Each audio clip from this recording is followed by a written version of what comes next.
ಯಾರ್ರಿ ಯಾರ್ರಿ ನೀವು?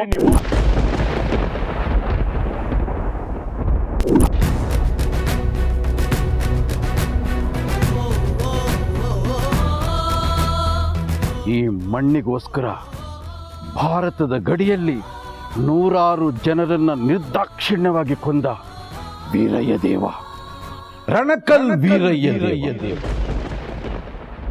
ನೀನು ನನ್ನೂರಲ್ಲಿ, ನನ್ನ ತವರಲ್ಲಿ ನನ್ನ ಮಣ್ಣಿನ ಮಕ್ಕಳ ಮಣ್ಣನ್ನು ಮುಟ್ಟಿದ್ರೆ ನಾನು ಬಿಡ್ತೀನ.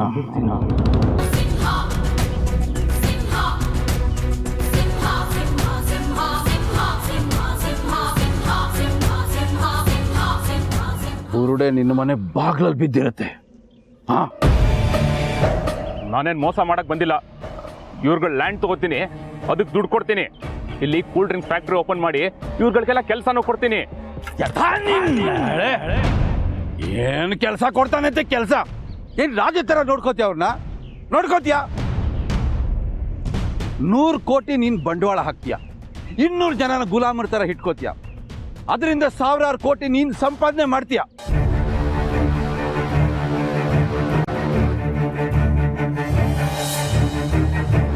ನಿನ್ನ ಕೂಲ್ ಡ್ರಿಂಕ್ಸ್ಗೆ ನಮ್ಮ ಊರಿನ ಒಳ್ಳೆ ನೀರನ್ನ ಬಳಸ್ಕೋತೀಯ, ಅದರಿಂದ ಬರೋ ಗಲೀಜ್ ನೀರನ್ನ ನಮ್ಮ ನದಿಗೆ ಬಿಡ್ತೀಯ, ಕೆರೆಗೆ ಬಿಡ್ತೀಯ. ಅದನ್ನು ಕುಡಿದು ಜಾನುವಾರುಗಳು ಸಾಯ್ತವೆ, ಈ ಮನುಷ್ಯರು ರೋಗ ಬಂದು ಹಾಸ್ಪಿಟಲ್ ಸಾಯ್ತಾರೆ, ಔಷಧಿಗೂ ದುಡ್ಡಿರಲ್ಲ. ದಡ್ರೇನ್ರಯ್ಯ ನೀವು? ಬುದ್ಧಿವಾಡ ಸ್ವಲ್ಪನು? ಈ ಮಣ್ಣು ನಮ್ಮ ಉಸಿರು, ನಾವು ಇದನ್ನು ಕಳ್ಕೊಂಡ್ಬಿಟ್ರೆ ನಮ್ಮ ಮುಂದಿನ ಪೀಳಿಗೆ ಸರ್ವನಾಶ ಆಗೋಗುತ್ತೆ. ನಮ್ಮ ಪೂರ್ವಿಕರು ಇಲ್ಲಿ ಅವ್ರ ಜೀವನ ಬಿತ್ತು ಹೋಗಿದ್ದಾರೆ. ಈ ಮಣ್ಣು ನಮ್ಮ ಸೊತ್ತಲ್ಲ, ನಾವು ಈ ಮಣ್ಣಿನ ಸೊತ್ತು, ಮರಿಬೇಡಿ. ರೀ ಏನ್ರಿ ನೀವು? ನಾವೇನೋ ನಿಮ್ಮ ಹಳ್ಳಿನ ಡೆವಲಪ್ ಮಾಡೋಣ ಅಂತ ಬಂದ್ರೆ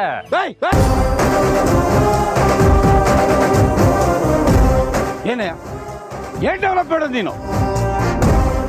ನಮ್ಮ ಅಪ್ಪ ತಾತನ ಕಾಲದಲ್ಲಿ ಕೆರೆದ್ರೆ ನೀರು ಬರ್ತಾ ಇತ್ತು, ಇವತ್ತು ಬಗದ್ರು ಬರ್ತಾ ಇಲ್ಲ. ನೀರಿಗೋಸ್ಕರ ಸಿಟಿಗೆ ಹೋಗ್ತಿದಾರೆ ಬಾಟ್ಲ್ ಇಟ್ಕೊಂಡು, ಗೊತ್ತಾ ನಿನ್ಗೆ? ನಿಮ್ ಟೆಕ್ನಾಲಜಿಯಲ್ಲಿ 4G 5G ಎಲ್ಲ ಬಂದಿದೆ, ಆದ್ರೆ ನೀವು ನೆಕ್ಕೋದು ಗಂಜಿ ಬೇಕಲ್ಲ, ಅದಕ್ಕೆ ಈ ರೈತನೇ ಬೇಕು, ಗೊತ್ತಾ? ರೈತ ಬೇಕು. ನೀವು ದುಡಿದ್ರೆ ಬ್ಯಾಂಕಲ್ಲಿ ಇಡ್ತೀರಿ, ಅದು ಯಾವ ಬ್ಯಾಂಕಲ್ಲಿ? ಸ್ವಿಸ್ ಬ್ಯಾಂಕಲ್ಲಿ. ನಮ್ಮ ದೇಶಕ್ಕೂ ಸಿಗಲ್ಲ ಅದು. ಆದ್ರೆ ಈ ರೈತ ಹಾಗಲ್ಲ, ಅವನು ದುಡ್ದಿದ್ದನ್ನ ಮಣ್ಣಿಗೆ ಹಾಕ್ತಾನೆ, ಮಣ್ಣಿಗೆ. ಇಲ್ಲೇ ಬೆಳಿತಾನೆ, ಇಲ್ಲೇ ದುಡಿತಾನೆ, ಇಲ್ಲೇ ಸಾಯ್ತಾನೆ. ಅದು ಡೆವಲಪ್ಮೆಂಟ್. ಯಾವುದು? ಇಲ್ಲೇ ಬದುಕ್ತೀವಲ್ಲ, ಅದು ಡೆವಲಪ್ಮೆಂಟ್. ಅದಲ್ಲ ಇದು. ವೀರಣ್ಣ, ಮಳೆ ಇಲ್ಲ, ಬೆಳೆ ಇಲ್ಲ, ಇರೋ ಜಾಗನ ಮಾರಿ ಮಕ್ಕಳನ್ನ ಇಂಜಿನಿಯರ್ ಮಾಡೋಣ ಅಂತ ಅನ್ಕೊಂಡಿದೀವಣ್ಣ. ಏನ್ ಮಾತಾಡ್ತೀರಿ ಉಮಾಪತಿ ಅವರೇ ನೀವು?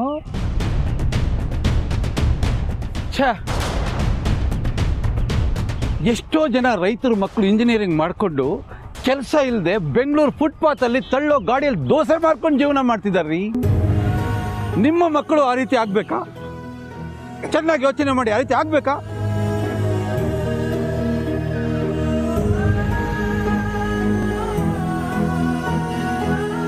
ದುಡಿಯೋಕ್ 1000 ದಾರಿ ಇದೆ, ಅದ್ರ ತಿನ್ನಕ್ಕಿರೋದು ಒಂದೇ ದಾರಿ, ಅದು ಈ ಭೂಮಿ ತಾಯಿ ಕೊಡ್ಬೇಕು, ನಾವು ತಿನ್ಬೇಕು ಅಲ್ವಾ?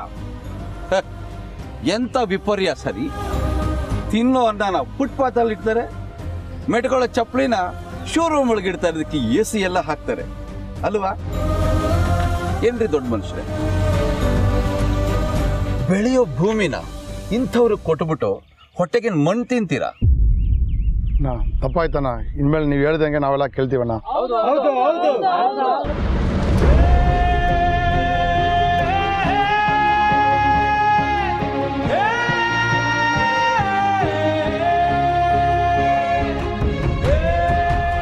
ಎಷ್ಟು ಮಾತಾಡ್ತೀಯೋ ಮಾತಾಡೋ. ಇವತ್ತು ನಿನ್ನ ಮಾತು ಕೇಳ್ತಿರೋ ಈ ಜನ ನಾಳೆ ದುಡ್ಡಿನ ಗುಲಾಮರಾಗಿ ಇದ್ರ ಹಿಂದೆ ಬಂದೇ ಬರ್ತಾರೆ. ಆಗ ದುಡ್ಡಿನ ತಾಕತ್ತು ನಿನಗೆ ಗೊತ್ತಾಗತ್ತೆ. ಪ್ಯಾಟೆಯಲ್ಲಿ ಪಿಜ್ಜಾ ಬರ್ಗರ್ ತಿನ್ನೋ ನಿನಗೆ ಇಷ್ಟು ಕೊಬ್ಬಿರ್ಬೇಕಾದ್ರೆ ಹಳ್ಳಿಲಿ ಹುಳ್ಳಿಕಾಳು ತಿನ್ನೋ ನಮ್ಮ ರಟ್ಟೆಯಲ್ಲಿ ಅದೆಷ್ಟು ಪೊಗರಿರ್ಬೇಕು. ದುಡ್ಡು ಇದೇ ತಾನೇ ದುಡ್ಡು.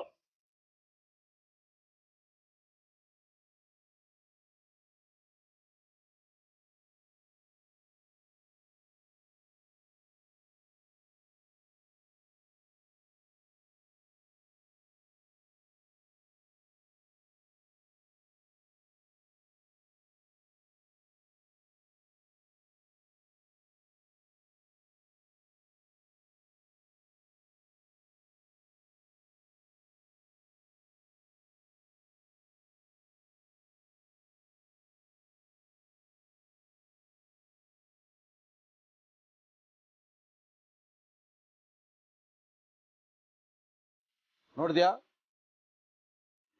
ಈ ಊರಿನ ರೈತರು ದುಡ್ಡು ಮುಡ್ತಾ ಇಲ್ಲ. ನಿನ್ನ ಹಣ ಅವ್ರ ಕಾಲ್ ಕಸಕ್ ಸಮಾನ.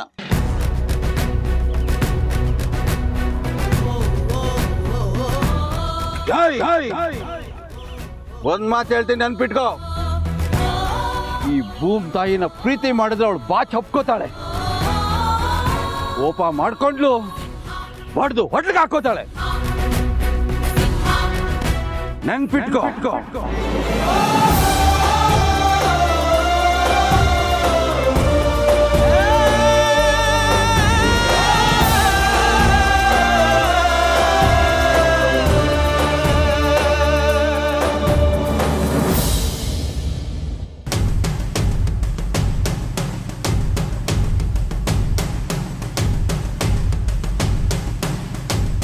ಹೀಗೆ ಶ್ರೀಮಂತರ ದಬ್ಬಾಳಿಕೆಗಳನ್ನ ಮಟ್ಟ ಹಾಕ್ತಾ ಬಂದವರು ನಮ್ಮಪ್ಪ. ಹಾಗಾಗಿ ಮೊದಲಿಂದನೂ ಅವ್ರಿಗೆ ಶ್ರೀಮಂತರ ನೆರಳು ಕಂಡ್ರೇನೆ ಆಗಲ್ಲ.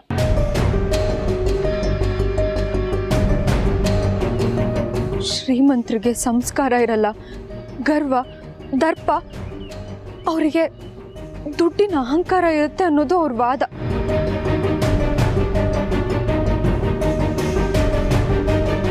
ಹಾಗಾಗಿ ನಾನು ಪ್ರೀತು ಜೊತೆ ಓಡ್ ಹೋಗಿದ್ದು. ಆದರೆ ನಮ್ಮ ಮನೆ ವಿಷಯ ಇಷ್ಟು ಸೀರಿಯಸ್ ಅಂತ ಪ್ರೀತುಗೂ ಹೇಳಲಿಲ್ಲ. ಸಾರಿ ಪ್ರೀತು.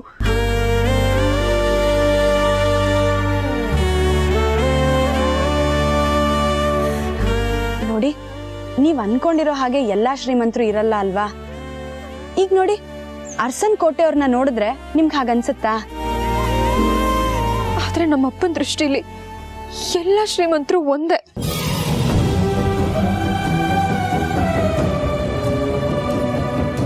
ನೀವು ಅವ್ರ ಹತ್ರ ಬಂದು ಎಷ್ಟೇ ಗೋಗರಿದ್ರು ಅವರು ಈ ಮದ್ವೆಗೆ ಒಪ್ಪಲ್ಲ.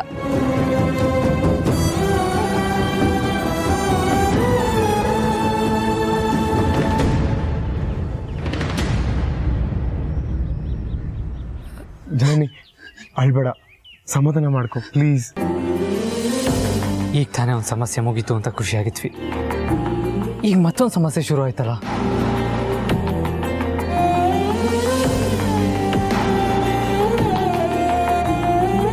ಬ್ರೋ,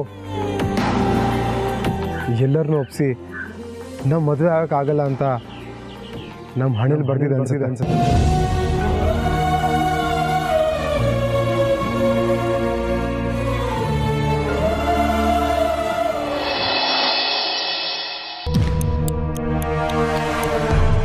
ಗುರುಜಿ, ಬೇಸರ ಮಾಡ್ಕೋಬೇಡಿ ಗುರುಜಿ. ಛೇ, ನನ್ನ ಮದುವೆ ಒಂದು ಆಗೋಗ್ಲಿ ಅಂತ ನಾನು ಕಾಯ್ತಾ ಇದ್ರೆ ಪ್ರೀತು ಎಡವಟ್ ಮಾಡಿದ್ನಲ್ಲ, ಅದು ಯಾವಳೋ ಹಳ್ಳಿ ಹುಡುಗಿನ ತಗ್ಲಾಕೊಂಡಿದ್ದಾನೆ.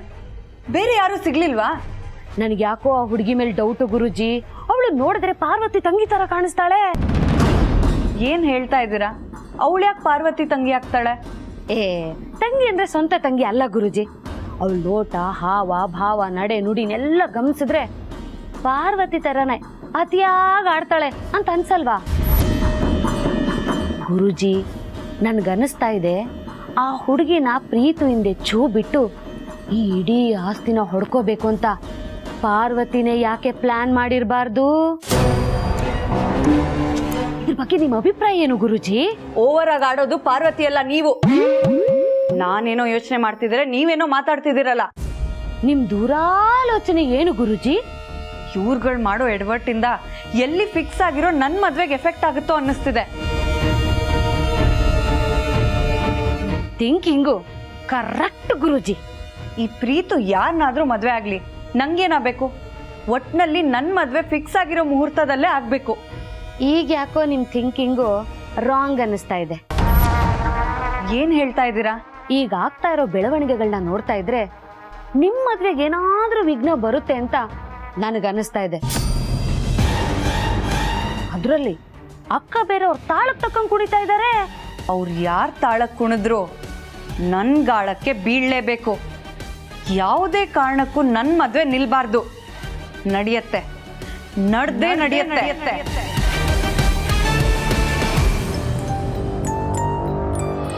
ಯಾಕೆ ಚಿಕ್ಕ ಯಜಮಾನ್ರೆ ಹೀಗೆಲ್ಲ ಮಾತಾಡ್ತೀರಾ? ಕಷ್ಟ ಅಂತ ಬರೋದೇ ಅದನ್ನ ಎದುರಿಸೋ ತಾಕತ್ತಿರೋರ್ಗೆ. ಇಂಥ ಸಮಯದಲ್ಲಿ ನೀವು ಧೈರ್ಯ ಗೆಡಬಾರ್ದು. ನಿಮ್ಮನ್ನೇ ನಂಬ್ಕೊಂಬಂದಿರೋ ಜನನಿಯವ್ರಿಗೆ ಧೈರ್ಯ ಹೇಳಬೇಕು.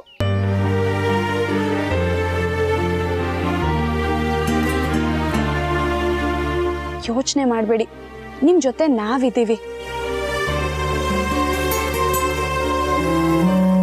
ಯಜಮಾನ್ರೆ, ಇವರಿಬ್ರು ಪ್ರೀತಿ ವಿಷಯನ ಅಮ್ಮನ ಹತ್ರ ನೀವೇ ಹೇಳಿ ಒಪ್ಸಿದ್ದೀರಾ. ಅದೇ ರೀತಿ ಈ ವಿಷಯನೂ ಹೇಳಬೇಕು. ಪಾರ್ವತಿ ಏನು ಮಾತಾಡ್ತಾ ಇದೆಯಾ? ಎಲ್ಲ ವಿಷಯಕ್ಕೂ ಅಮ್ಮ ಒಪ್ತಾರೆ, ಅವ್ರನ್ನ ಸುಲಭವಾಗಿ ಒಪ್ಸಿಡ್ಬೋದು ಅಂತ ಅನ್ಕೊಳ್ಳೋದು ತಪ್ಪು.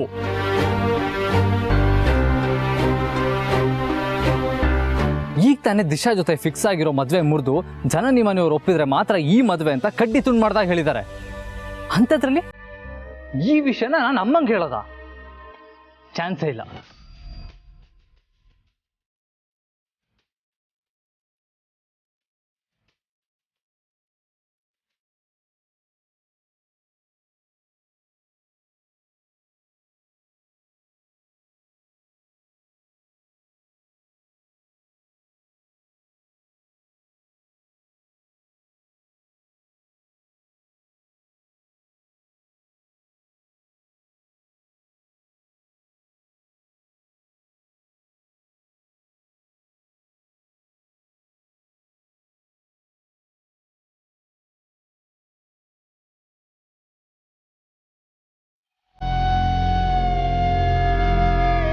ಯಜಮಾನ್ರೆ, ನೀವೇ ಹೀಗೆ ಹೇಳ್ಬಿಟ್ರೆ ಹೆಂಗೆ?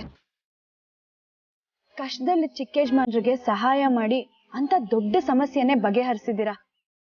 ಇವಾಗ ಇನ್ನೊಂದು ಸಮಸ್ಯೆ ಎದುರಾಗತ್ತೆ ಅಂತ ಯಾರಿಗೆ ತಾನೇ ಗೊತ್ತಿತ್ತು ಹೇಳಿ? ಪಾಪ ಜನನಿಯವರು ಅವ್ರ ಅಪ್ಪನ ಬಗ್ಗೆ ಇದ್ದ ಅಭಿಪ್ರಾಯನ ನಮ್ಮ ಹತ್ರ ಹಂಚ್ಕೊಂಡಿದ್ದಾರೆ. ಈಗ ಅವ್ರಿಗೆ ನಮ್ಮನ್ ಬಿಟ್ರೆ ಬೇರೆ ಇನ್ಯಾರಿದ್ದಾರೆ?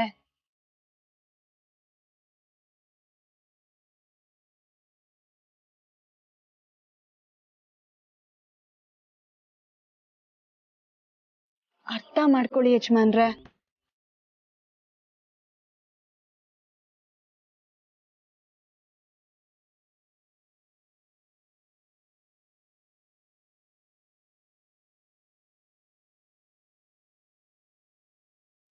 ನನ್ನಿಂದಾಗಿ ನಿಮ್ಗೆಲ್ರಿಗೂ ತುಂಬಾ ತೊಂದರೆ ಆಗ್ತಿದೆ. ದಯವಿಟ್ಟು ನನ್ನ ಕ್ಷಮಿಸ್ಬಿಡಿ. ನಮ್ಮ ಯಜಮಾನ್ರು ಮನ್ಸ್ ಮಾಡಿದ್ರೆ ಏನ್ ಬೇಕಾದ್ರೂ ಮಾಡ್ತಾರೆ. ಆ ಶಕ್ತಿ ಅವರಲ್ಲಿದೆ, ನನಗೆ ಚೆನ್ನಾಗಿ ಗೊತ್ತು. ಪಾರ್ವತಿ, ಸ್ವಲ್ಪ ನಿಲ್ಲಿಸ್ತೀಯಾ? ಸುಮ್ಮನೆ ಒಪ್ಪಿಸ್ಬೇಡ. ಜನನಿನ ಗಣಿ ಜೊತೆ ಮನೇಲಿರಿಸು, ನಾನು ಅಮ್ಮನ ಹತ್ರ ಮಾತಾಡ್ತೀನಿ.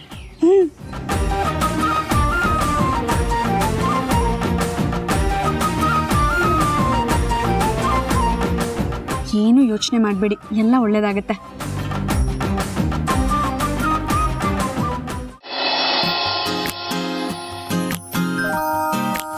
ಅಕ್ಕ ಮನೆಗೆ ಯಾಕೆ ಅರ್ಜೆಂಟಾಗಿ ಹೋಗು ಅಂದ್ಲು? ಯಾರೋ ಬಂದಿದಾರಂತೆ. ನಮ್ಮ ನೆಂಟ್ರಾಗಿದ್ರೆ ನನ್ಗೆ ಹೇಳ್ತಿದ್ಲ ಅಲ್ವಾ? ಇರ್ಲಿ, ಮನೆಗೆ ಹೋಗಿ ಯಾರು ಅಂತ ತಿಳ್ಕೊಳ್ಳೋಣ.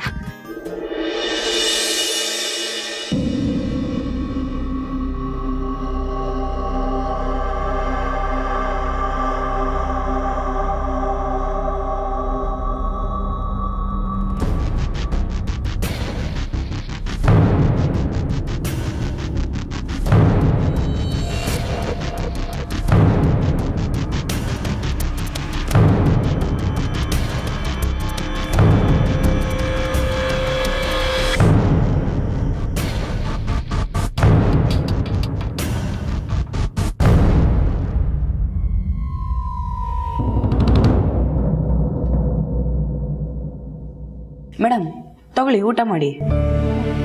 ಇಲ್ಲ, ನನಗೆ ಬೇಡ, ಹಸಿವಿಲ್ಲ. ಹಾಲಾದ್ರೂ ಕಾಯಿಸ್ಕೊಡ್ಲಾ? ಇಲ್ಲ ಇಲ್ಲ, ಏನು ಬೇಡ.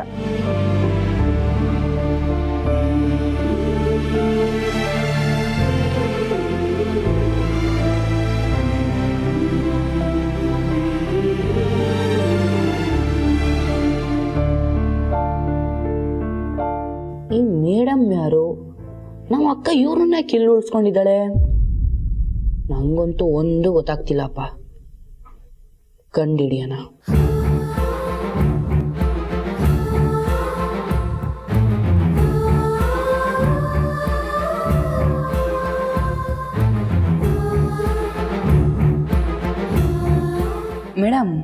ನೀವ್ಯಾರು? ನಿಮ್ಮ ಹೆಸರೇನು?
ಏನಾಯ್ತು?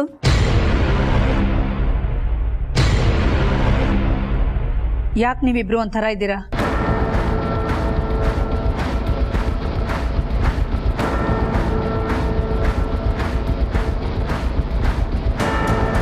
ಅಮ್ಮ, ಎಲ್ಲ ನೀವು ಅನ್ಕೊಂಡ ಹಾಗೆ ಆಯ್ತಲ್ಲ. ಇನ್ನೂ ಏನಾದರೂ ಹೇಳೋದು ಕೇಳೋದು ಇದ್ರೆ ಧಾರಾಳವಾಗಿ ಹೇಳ್ಬೋದು. ಆದಿತ್ಯ, ಮತ್ತೇನಾದರೂ ಮಾತಾಡೋದಿತ್ತಾ?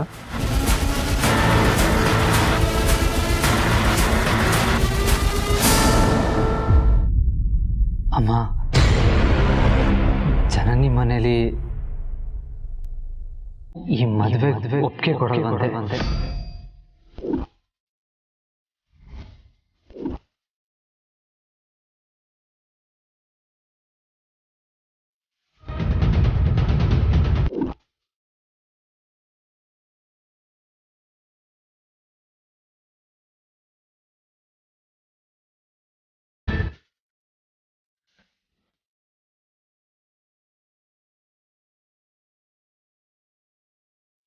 ಅಮ್ಮ, ಅವ್ರ ಮನೆ ಪರಿಸ್ಥಿತಿ ಏನಂದ್ರೆ